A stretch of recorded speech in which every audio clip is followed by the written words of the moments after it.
I think the situation with Afghan people in Iran is not very recent. It happens more than 50 years ago. There's many different waves of Afghan immigrants coming to Iran, trying to make it as their own home.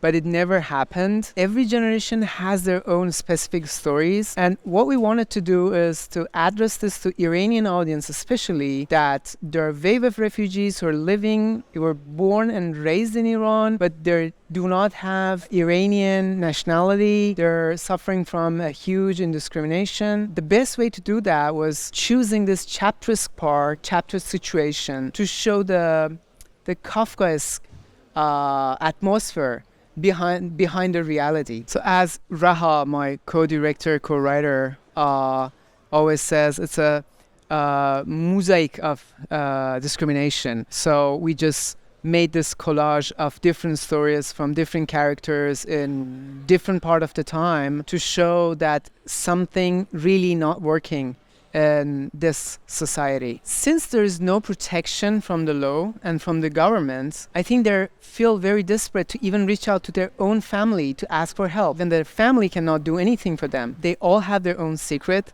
and they try to address their own secret in their own special way. And it's interesting to also say that we as the filmmakers had the same situation. We made this film under censorship and we did not have any protection from the law. So we put it in secret and we tried to address it in our own way. Because in Iranian cinema there's a cliche of the Afghan refugees and also there's a cliche of Iranian society.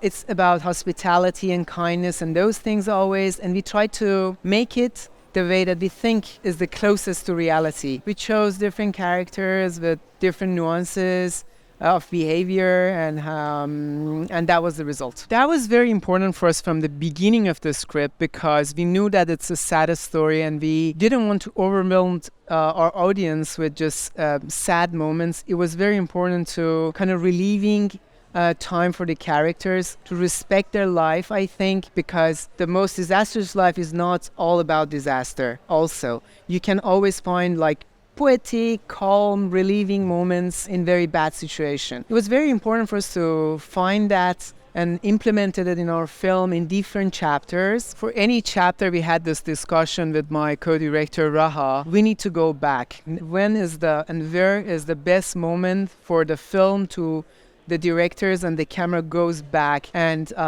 witness the character from far away. And we decided to choose some moments and then we did some photography, did some storyboards to spot that moment that we need to go back. And then we discussed it with our cinematographer and the editor. It was a long process. Regarding the ending, if we wanted to continue this, we could have add 10, 12, 20 other stories. And we knew that we need to finish this.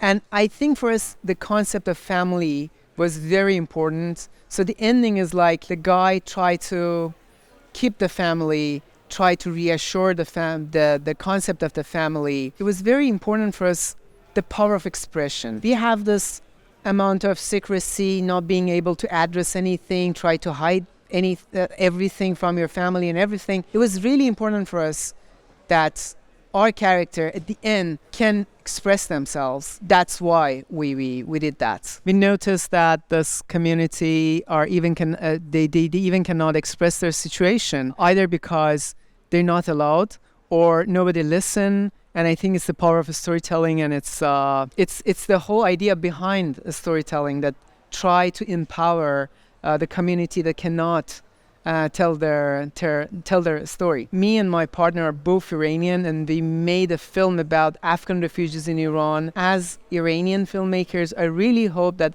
Afghan people who are based in Iran be able to tell their own stories about their own community themselves. This is the biggest thing that I want for the future.